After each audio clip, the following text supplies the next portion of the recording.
a todas e a todas. Eu vou falar em português, peço desculpa, mas sinto mais confortável. Gostava, antes de mais, aqui de cumprimentar quem me ladeia nesta mesa, a doutora Marta Miranda, chefe de Divisão da Cultura, e o doutor Pedro Bruxado, nosso técnico superior coordenador da Arqueologia, muito ligado aqui ao projeto da construção naval em Vila do Conde. Cumprimentar de forma muito especial todos. In the archaeology group and one of the main organizers of this conference. I would also like to greet all the participants here and also thank to all those who could not attend personally here but are following us via streaming. I do hope that these 3 days will be fruitful in terms of attaining the goals that we have, mainly sharing practices and experiences in terms of watercrafts. We in Vila do Conde have been traditionally focusing on the construction of wood ships. And to that extent, we have been doing quite a lot in terms of revitalizing old traditions on the one hand, but also, and on the other hand, to try and spread the word and promote also research in this field. It is a part of our identity to actually consider the implications of shipbuilding. So I believe that this is a very timely event here, hopefully the first of many that hopefully will be taking place in Vila do Conde. Vila do Conde has been discussing and working with and around these topics for quite some time. So if you have any interesting projects, please count us in. And will certainly be very positive for all. So I wish you a very positive work. I do hope that for those visiting us can take advantage of our place, of our city, in spite of the rain. We have our colleagues from the municipality that will certainly be willing to guide you and be with you. Thank you. To all of you, I will try to speak in English, and I hope I will be completely perceptible to all of you. I would like to say welcome to Vila do Conde, welcome to the first International Congress Early Watercraft. I would like to thank everyone that is present in this room. Thank you for joining us. And I also would like to congratulate all of you that not being present in this room. It's also going to be seeing us and talking to us through the digital means that we have available. Vila do Conde, it's a land that is connected with wood shipbuilding traditions. We still have 4 active shipyards that work on wood. Almost all of the fishing vessels that are still made of wood in Portugal, which is more or less 60% of the entire fleet, still comes to Vila do Conde to be modernized, to be repaired. So this is something that we wish to, this knowledge that is behind the wood shipbuilding is something that we praise a lot, and we liked to make it something for the future. Obviously it will change, obviously will not be as it is because wood shipbuilding is slowly disappearing, but we nevertheless would like wood shipbuilding techniques to be preserved for the future. This is one of our aims here at the municipality of Vila do Conde. And that is why we believe that being the host of this Congress makes sense. because not all boats are made of wood, but not all the early boats were made of wood, but many of them would be so. But we are not only a land of wood in the past, we are also aiming for the future. Wildkond is also the land where we have one of the largest, if not the largest, kayak producers in the world. If you see the Olympics or wherever, other competitions that you have around the world, you will see a brand which is Nelo.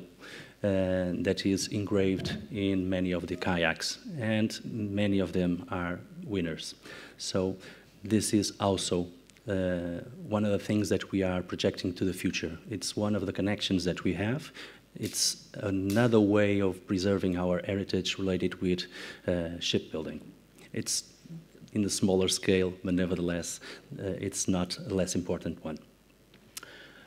So, talking of kayaks and talking about the weather, right now we probably would need one to reach the site because it's pouring out there. But I'm not going to elongate my speech. I just would like to thank everyone that is present, and I also would like to congratulate everyone that is making this Congress possible, all of my colleagues that are involved in the organization, and that I believe they deserve also a little bit of recognition from ourselves. I will stop speaking, and I would like to move to our alignment of the Congress, and I would like to call Beat Arnold if he could make the presentation, the first presentation of the day, and that will be a memorable one, I believe. So, if you please, thank you.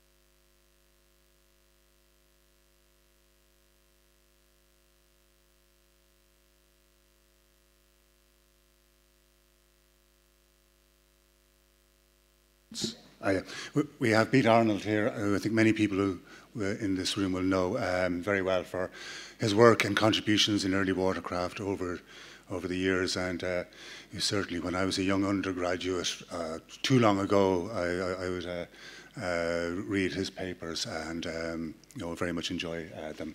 So Pete is going to give a little homage to Mirren, but I'm going to ask first of all for a minute's silence while we give a small slideshow of him. Okay, thank you.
Okay, you understand me?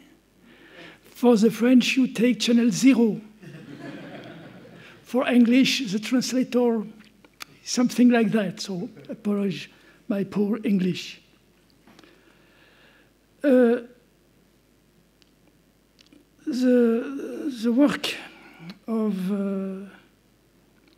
Mir and Eric was very important, by the foundation of the association Early Watercraft, a global perspective on invention and development. It was done in April 2015. A year later, the association had 119 ambassadors and 40 institutions from 55 different countries. To create such an association as part of a global initiative dedicated to early watercraft, without chronological or thematic limits, and attempting to preserve the physical or immaterial data, was an utopian vision, to say the least. But a good fairy was watching over Miriam's project. I was not personally involved in its creation, and I will express my gratitude at being appointed honorary president at this occasion. One of the unique aspects of Miran's work is his success in bringing together a group of people spread all over the world through online connections.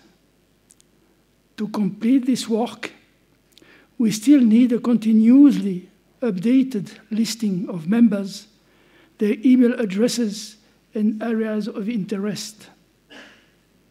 However, I shall permit myself to present a number of personal considerations relating to the project, resulting from 20 years of peregrination around the world and 40 years archaeological excavations on prehistoric deposits located in humid environment such as the Palafit Station or Lake Dwellings. Together with the documentation and recovery of many prehistoric logboats from the Middle Neolithic to the Iron Age, or on Gallo-Roman boats of Celtic tradition. The focus of my remarks here will be traditional watercraft rather than early watercraft.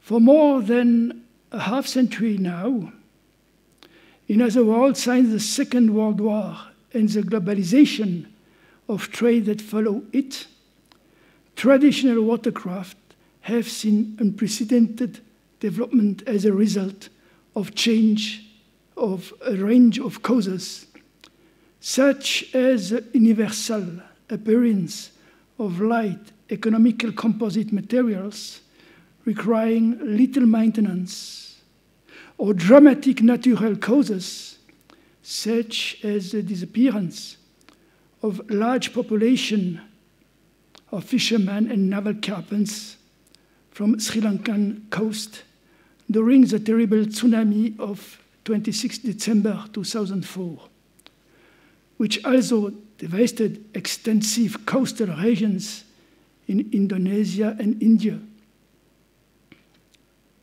The results has been a profound transformation in many facets of traditional naval construction and an immeasurable loss of ancient knowledge.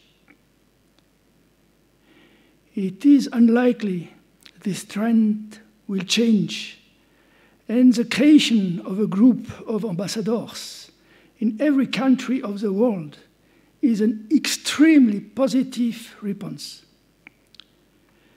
Creating replica canoes is good. Studying them with still active users is much better. Contemporary production of replica in the context of research programs will enable us to better understand particular issues and to write a little less nonsense. It's for me. But we will still be lacking the skillful gesture that comes only from long apprenticeship, a path that every artisan must necessarily follow from their very earliest years. However, a scientist will often be most likely to ask the right question to their artisans, who often wonder why this person doesn't already have the correct response, even though their question is in fact extremely relevant, ultimately leading to mutual respect for each other's complementary knowledge.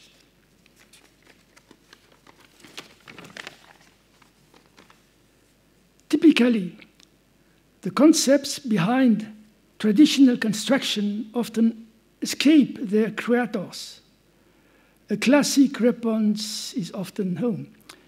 I do what my father and my grandfather did, confirming the traditionalism of this craftsmanship. But reference is also made to the secrets or skills concealed behind this knowledge. And with those responses come either the desire to share his knowledge with a stranger worthy of receiving it, on the contrary, a withdrawal due to the oppression suffered by these populations, their parents, or their ancestors. It is also necessary for the asker to possess sufficient initial knowledge to grasp the subtleties expressed.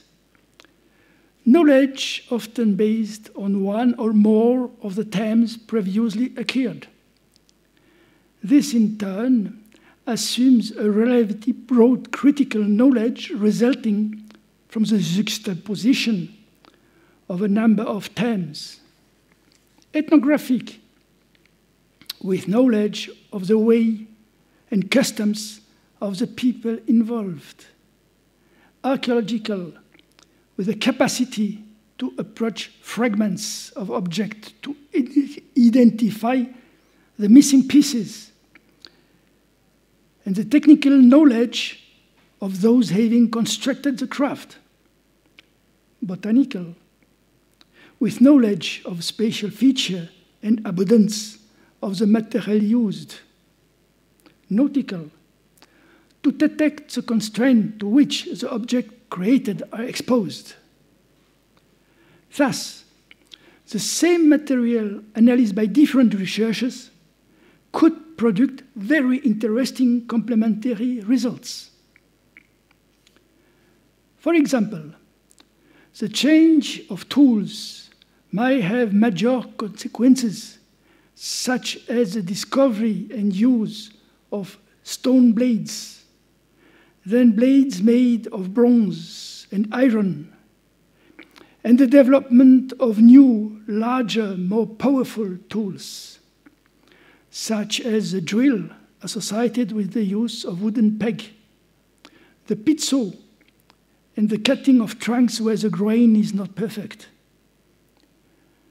We have thus discovered that using the light, thicker blade of bronze axe, it takes 3 times as long to cut down a similar tree than with an iron one, and 6 times as long with using a large stone axe with a much thicker butt edge to the blade, preventing it from shattering into flakes.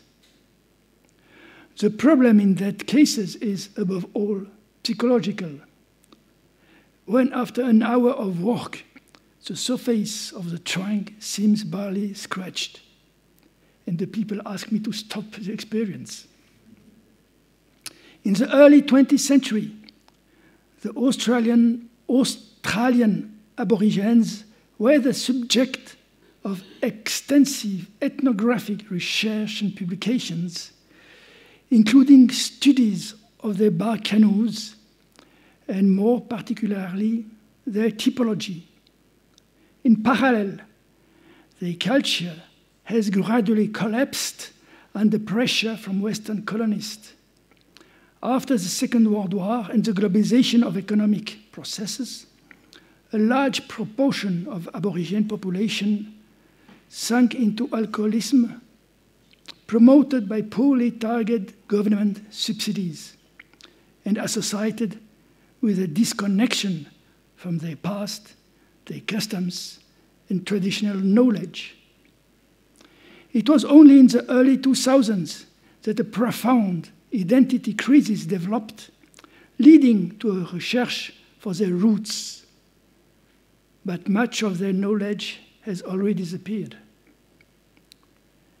As for the bark canoe, only museum still preserved examples collected by past ethnologists. When I explored this archive a decade ago, with the benevolent assistance of the conservators, I was able to observe the diversity and remarkable, even unequaled complexity of the stitches used to construct these canoes, even compared to those of Amerindians.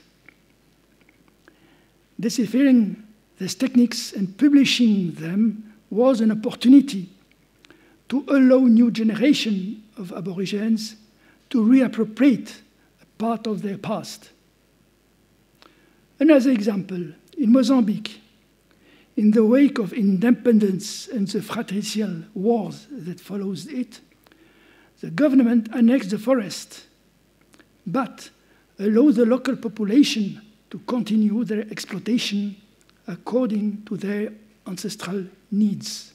Here, when the construction of bark canoe has continued until today, and when catastrophe happens, particularly major floods that destroy the bridges, these canoes can be made in just a few days, having reappeared in large numbers. But a government ban could, in theory, lead to this knowledge being lost in more than 1 or 2 generations. However, in 1972, Armando Moura indicated that, close to the capital, Maputo, the government had prohibited the use of sea fishing rafts constructed from giant palm rushes as a result of several lethal accidents. Half a century later, we observe that nothing has changed. In 1966, Walter Kunze followed the traditional construction of one of the last logboats in Mondsee in Upper Austria.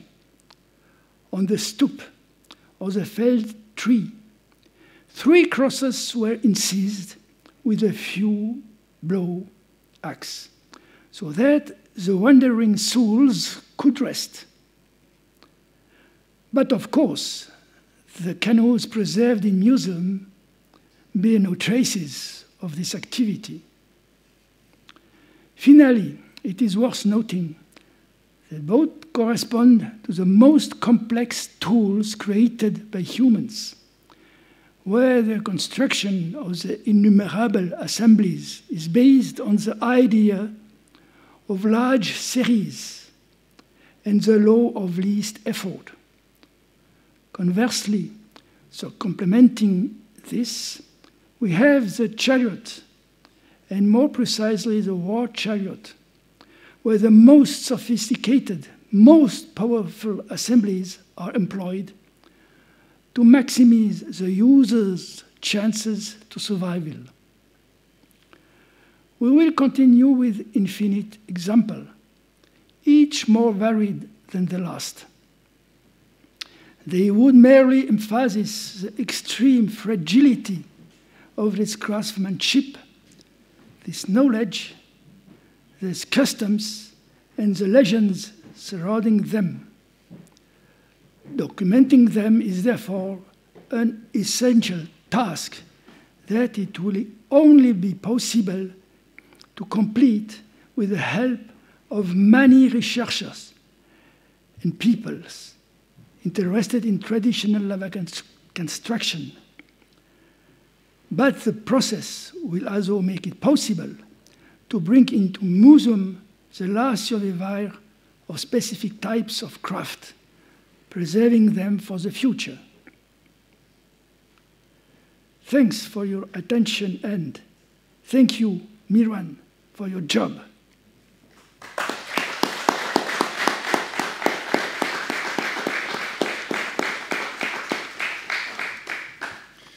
Thank you very much, Bet. As Bet was saying there, the Early Watercraft Association, when it was founded by Miran in 2015 in Slovenia, was his brainchild, and is momentous in how he brought so many of us together from so many different countries across the globe. Not least this conference today, this inaugural conference, is also Miran's brainchild, but sadly he is unable to make it here today. However, we collectively are deeply honoured and deeply privileged that members of his family are here with us. We have Nusha Sajay as his partner, and his daughters Isa and Zala. So I'd like to ask Nusha, Isa and Zala if they can come down here, and we just have a small presentation to give them. Thank you.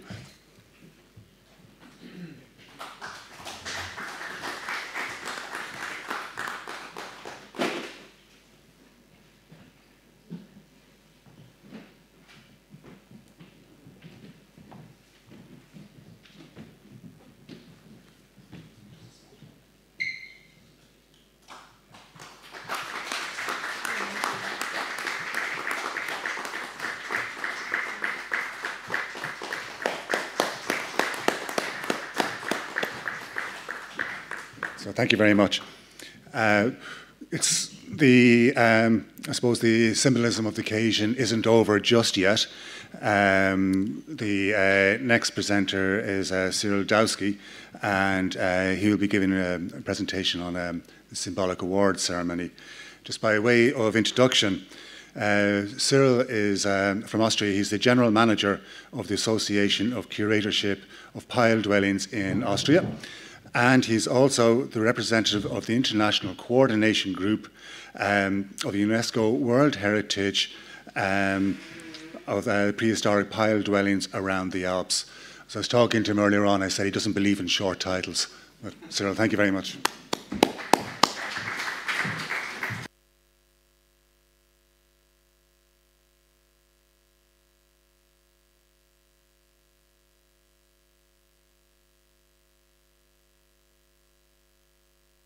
Oh, yeah.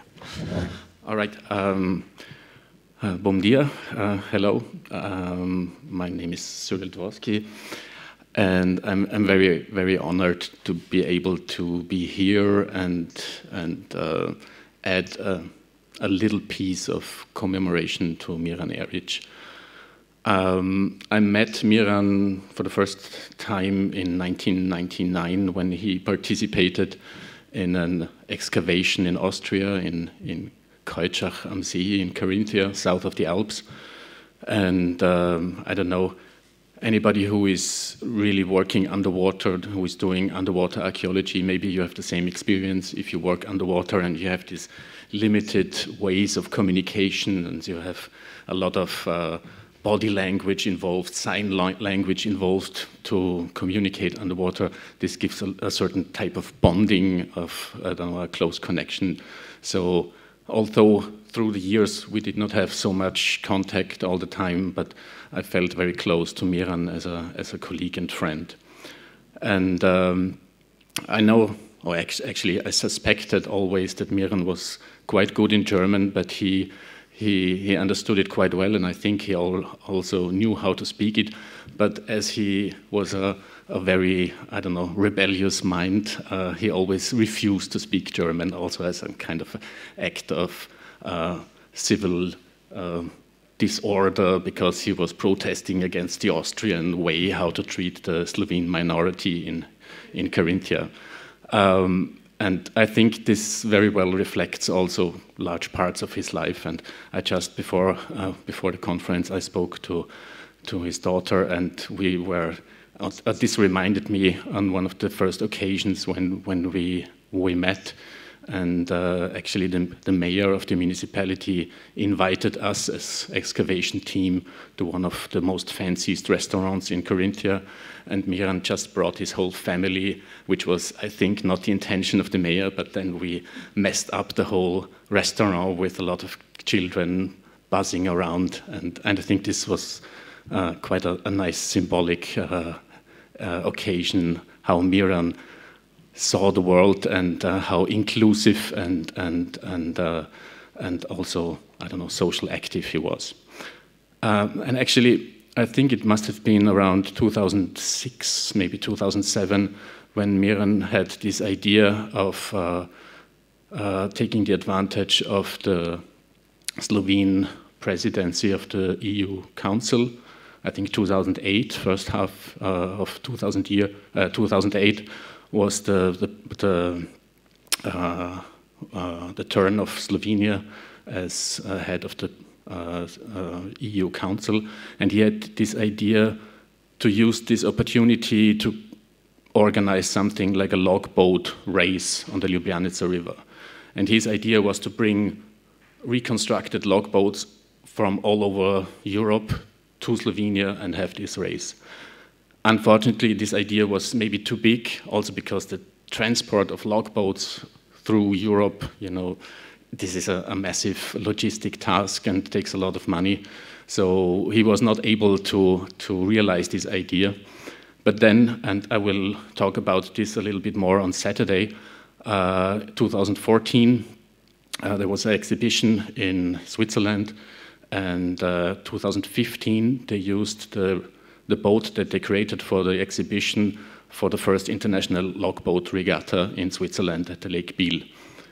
And Miran was not, as far as I know, not directly involved in this organization, but I always felt he was kind of a spiritual rector of this whole idea of the international logboat races.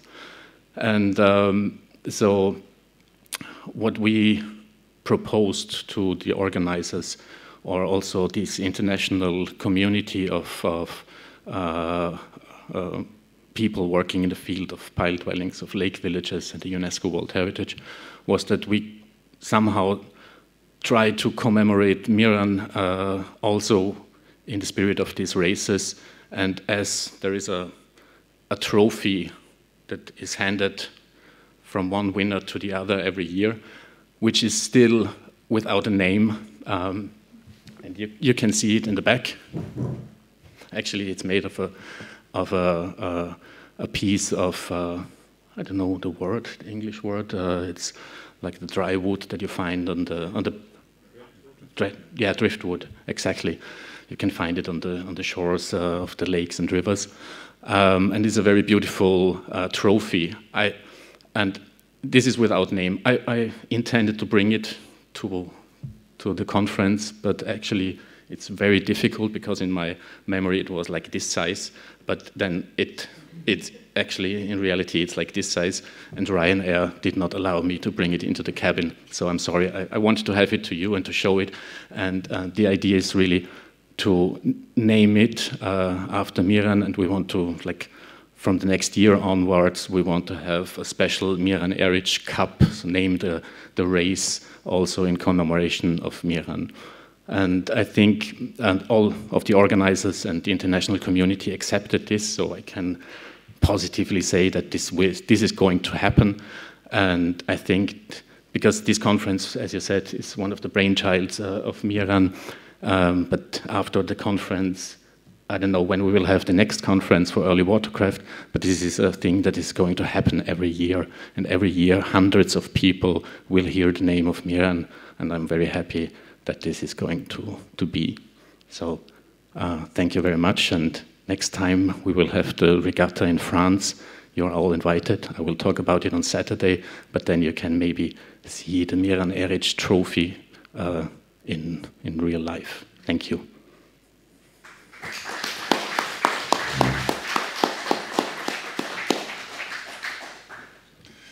Thank you very much, Cyril. As you hear, so next year you're going to have to practice your French, and we have a fluent English speaker or French speaker in the audience in Beth, so maybe he might be able to give us some lessons over the weekend while we're here. So that concludes our morning session, and we have lunch now until 2 o'clock. So I'm going to hand over to our local organizer, Pedro, that he can fill you in on the details, of those. Thank you.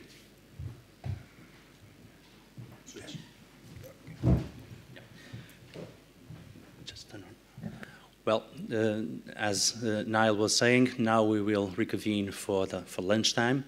I would ask you to come back at 2 o'clock p.m. sharp, so we can start with the conferences that will be provided to us by two means. There will be presenters that will be present in the conference room, and there will be another one that unfortunately is not possible to attend to the Congress because of an injury on the back, that he broke his back and is in recovery, so it's not be able to, which is Felipe Castro. That it's not be able to be with us in this room, but nevertheless he will be present by a video that is sent from his presentation. So I hope that you enjoyed this part of this Congress, which is the lighter part of it, and then we can reconvene at 2 p.m. for the scientific contents of the Congress. So have a nice lunch and see you then. Thank you.